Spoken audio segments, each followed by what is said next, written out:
I'm to interview a patient, and I'd like to give you some thumbnail sketch of what Gestalt Therapy stands for. Gestalt Therapy is working on an equation: awareness equal present time equal reality. In contrast to depth psychology, we try to get hold of the obvious, of the surface, of the situation in which we find ourselves, and to develop the emerging Gestalt strictly on the I and thou, here and now basis. Any escape into the future or the past is examined as a likely resistance against the ongoing encounter. A modern man has alienated, given up so much of his potential that his ability to cope with his existence becomes badly impoverished.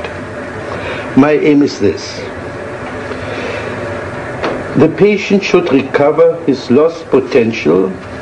He should integrate the conflicting polarities, understand the difference between game playing, especially the playing of verbal games, on the one hand, and of genuine, authentic, confident behavior on the other. The civil war of inner conflicts weakens the efficiency and comfort of the patient, but every bit of integration will strengthen it. Now, in the safe emergency of the therapeutic situation, I repeat, in the safe emergency of the therapeutic situation, the patient begins to take risks and to transform his energies from manipulating the environment for support into developing greater self-support, that is, reliance on his own resources.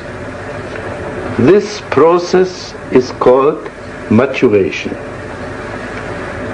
Once the patient has learned to stand on his own feet, emotionally, intellectually, and economically, his need for therapy will collapse. He will wake up from the nightmare of his existence. The basic technique is this: not to explain things to the patient, but to provide the patient with opportunities to understand and to discover himself. For this purpose, I manipulate and frustrate the patient in such a way that he's confronting himself. In this process, he identifies with his lost potential, for instance, through assimilating his projections by acting out the alien parts of himself.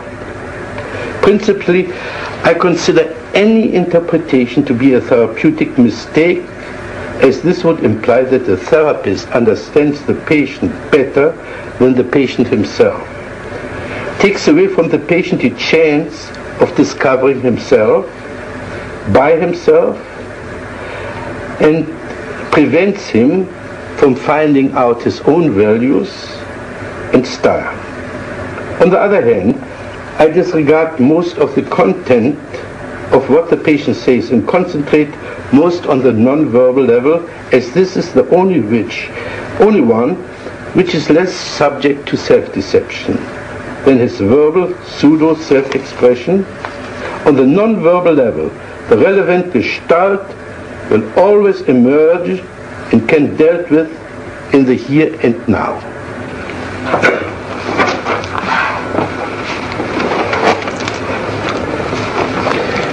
We are going to have an interview for half an hour.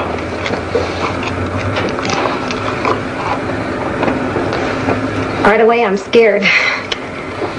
You say you're scared, but you're smiling. I don't understand how one can be scared and smile at the same time. And I'm also suspicious of you. I think you understand very well. I think you know that when I get scared, I laugh or I kid to cover up. But do you have stage fright? I don't know. I'm mostly aware of you. I'm afraid that you're going to have such a direct attack that you're going to get me in the corner, and I'm afraid of it. I want you to be more on my side. You say I get you in your corner, and you put your hand on your chest. Mm-hmm. Is this your corner? Well, it's like, yeah, it's like I'm afraid, you know. Where would you like to go?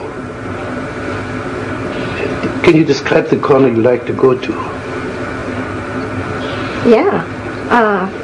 It's back in a corner where I'm completely protected. And there you would be safe from me. Well, I know I wouldn't really. Well, but it feels safer, yes. Imagine you were in this corner, and you're perfectly safe now. What would you do in that corner now? I'd just sit. Just sit? Yes. How long would you sit? I don't know, but this is so funny as you're saying this. This reminds me of when I was a little girl. Every time I was afraid, I'd feel better sitting in a corner. Okay, you're panicky. Are you a little girl? Well, no, but it's the same feeling. Are you a little girl? This feeling reminds me of it. Are you a little girl? No. No, at last. How old are you? 30. Then you're not a little girl. No. Okay. So you're a 30-year-old girl who's afraid of a guy like me. Well, I don't even know if I do know I'll be afraid of you. I get real defensive with you. Now what can I do to you? You can't do anything, but I can sure feel dumb, and I can feel stupid for not having the right answers. Now what would it do for you to feel dumb and stupid? I hate it when I'm stupid. What would it do for you to be dumb and stupid? But I put it so like this.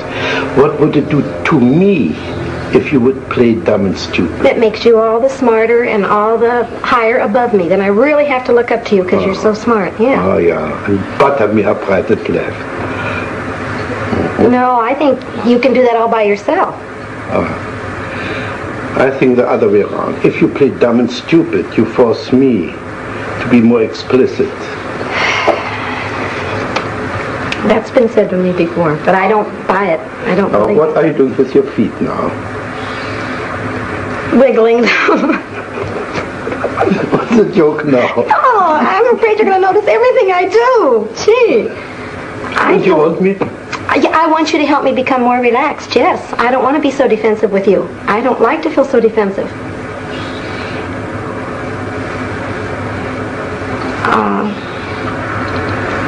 You're acting like you're treating me as if I'm stronger than I am, and I want you to protect me more and be nicer to me.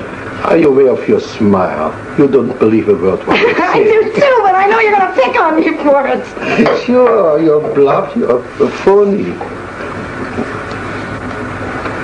Do you believe, you're meaning that seriously? Yeah. If you say you're afraid and you laugh and you giggle and you squirm, it's phony. You put in a performance for me. Oh, I resent that very much. Can you express it? Yes, sir. I most certainly am not being phony. I will admit this. It's hard for me to show my embarrassment, and I hate to be embarrassed. But boy, I resent you calling me a phony. Just because I smile when I'm embarrassed or I'm put in a corner doesn't mean I'm being a phony. Wonderful, thank you. You didn't smile for the last minute. Well, I'm mad at you. That's right. You didn't have to cover up your anger with your smile. Now, in that moment, in that minute, you were not a phony. Well, at that minute I was mad, though. I wasn't embarrassed. In other words, when you're mad, you're not a phony. I still resent that. I'm not a phony when I'm nervous. Again. I want to get mad at you. You know what I'd like to do? I want you on my level, so I can pick on you just as much as you're picking on me. Okay, pick on me.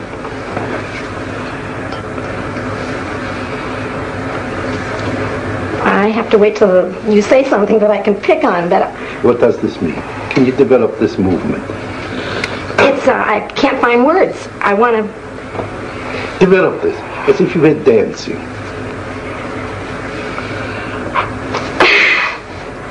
I want to start all over again with you. Okay, let's start all over. I know a corner I'd like to put you on. I'd like to ask you a question, and because I have a feeling you don't like me right off the bat, and I want to know if you do. Can you now play Fritz Perls not liking Gloria? What would he say? He'd say that she's a phony, for one.